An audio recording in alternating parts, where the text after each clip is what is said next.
Reading What is Cinema Volume 2 by Andre Bazin, Entomology of the Pinup Girl. First, let us not confuse the pinup girl with the pornographic or erotic imagery that dates from the dark backward and abysm of time. The pinup girl is a specific erotic phenomenon, both as to form and function. Definition and morphology.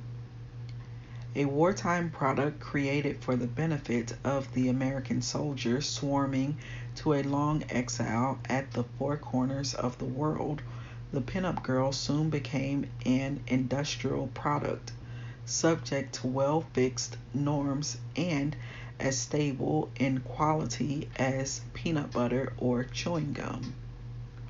Rapidly perfected like the Jeep among those things specifically stipulated for modern American military sociology, she is a perfectly harmonized product of given racial, geographic, social, and religious influences.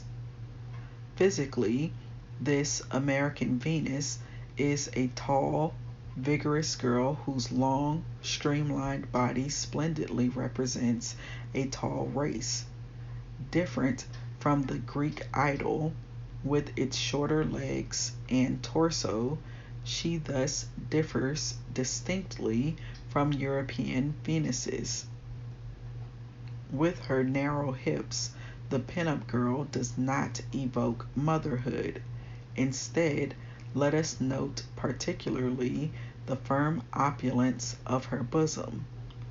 American eroticism, and hence cinematic eroticism, seems to have moved in recent years from the leg to the breast. The parading of Marlene Dietrich and of her legs with their almost mathematically perfect contours, the success of Rita Hayworth, the success this time de scandale in Howard Hughes's film The Outlaw of Jane Russell, whose twin hemispheres were inflated by an airborne publicity campaign to the size of clouds, are an indication of this sweeping displacement in the geography of sex appeal, or rather, since the term is already out of date, in quote, man appeal, end quote. The vanguard of feminine attractiveness stands today at the level of the heart. I offer as proof reports which reach us from Hollywood and the suit that Paulette Goddard has brought against a journalist who dared to suggest that she wore falsies. Inadequate physique, a young and vigorous body, provokingly firm breasts still do not define the pinup girl for us. She must also conceal that bosom, which we are not supposed to get a peep at. The clever kind of censorship which clothing can exercise is perhaps more essential than the most unmistakable anatomic affirmation. The typical garment of the pinup girl is the two-piece bathing suit, which coincides with the limitations authorized socially by fashion and modesty in recent years. At the same time, however, an infinite variety of suggestive degrees of undress, never exceeding some rigorously defined limits, show off to advantage the charms of the pinup girl while pretending to hide them. For my part, I am inclined to consider these niceties somewhat decadent, a contamination of the pure pinup with traditional erotic imagery. At any rate, it is only too obvious that the veils in which the pinup girl is draped serve a dual purpose. They comply with the social censorship of a Protestant country, which otherwise would not have allowed the pinup girl to develop on an industrial and quasi-official scale, but at the same time make it possible to experiment with the censoring itself and use it as an additional form of sexual stimulus. The precise balance between the requirements of censorship and the maximum benefits one can derive from them without lapsing into an indecency too provocative for public opinion defines the existence of the pinup girl and clearly distinguishes her from the salaciously erotic or pornographic postcard. The science of these forms of provocative undress has been developed to nicety. Today, Rita Hayworth need only to take off her gloves to draw admiring whistles from a hall full of Americans. Metamorphosis of the pinup girl. The multiplication and absurdity of today's supporting decors, in contrast to the childlike and unsophisticated simplicity of the first pinups, can be explained by the need felt by the artist or photographer to vary his presentation. There are several thousand ways to show a pretty girl in a bathing suit, but certainly not hundreds of thousands. But as we see it, this development is a disintegration of the ideal of the pinup girl, a wartime product, a weapon of war. With the coming of peace, the pinup has lost her essential raison d'etre. In the process of its revival, this wartime myth is being separated into its two components, eroticism and morality. On the one hand, the pinup girl tends to revert to the category of sex imagery and all its hypocritical vestiary complications. On the other, to post-mobilization domestic virtues. Furthermore, in the United States, there are even contests for, quote, pinup mothers, end quote, and, quote, pinup babies, end quote. And finally, the advertisers of tonic waters, chewing gum, and cigarettes are trying to convert the various salvageable surpluses for peacetime purposes. Philosophy of the pinup girl. In a general history of eroticism, and more specifically in a history of eroticism as it relates to the cinema, the pinup girl embodies the sexual ideal of the future.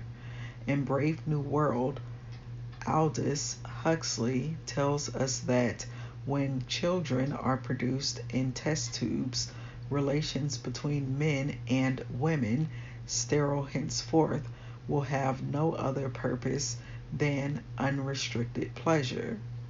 Huxley neatly sums up the ideal of beauty and female sexual attractiveness in an epithet that is at once tactile, muscular, and visual, the adjective, quote, numantic, end quote. It is not the numantic girl of Huxley, the archetype projected into the future of the Varga girl, question mark. In a long drawn out, distant war of invasion, the feminine ideal necessarily represents imagination, sterility, play. The pinup girl is the expression of this ideal, extended to the pure status and scope of a myth in a society where Protestantism still maintains a vigilant censorship. The pinup and the cinema. If I have had little to say of cinema up to this point, it is because the pinup girl is not originally part of it. The pinup was not born on the screen, but on magazine covers, on the foldouts of Esquire, on the cutout pages of Yank. Subsequently, the cinema adopted this erotic mythology as its own, and soon the American star resembled the drawings of Varga. The screen already had a solid tradition in this field.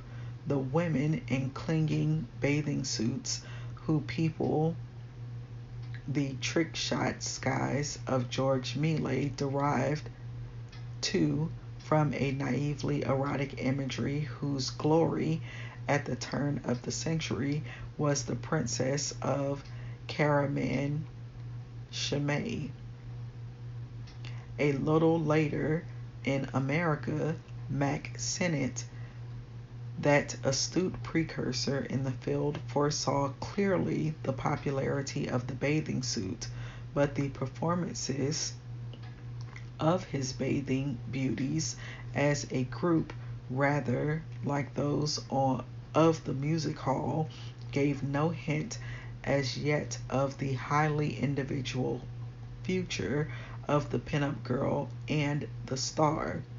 Thus, the cinema from its beginning was predisposed to the use of the pinup, and reciprocally to reinforce the feminine ideal she represents in the imagination and taste of the public. I do not value this kind of cinematic eroticism very highly. Produced by special historical circumstances, the feminine ideal reflected in the pinup girl is, in the last analysis, despite its apparent anatomical vigor, extremely artificial, ambiguous, and shallow. Sprung from the accidental sociological situation of the war, it is nothing more than chewing gum for the imagination. Manufactured on the assembly line, standardized by Varga, sterilized by censorship, the pinup girl certainly represents a qualitative regression in cinematic eroticism. Lillian Gish in Broken Blossoms, Dietrich in The Blue Angel, Garbo, now Ingrid Bergman, are after all quite different from Rita Hayworth! In 1931, the stars were living on grapefruit and hiding their bosoms. At the same time, the tidal wave of the Hays office censorship was breaking over Hollywood. The danger, though seeming to come from the opposite direction, was at bottom the same: phoniness. Cinematic eroticism wasted away in artifice and hypocrisy. Then came Mae West.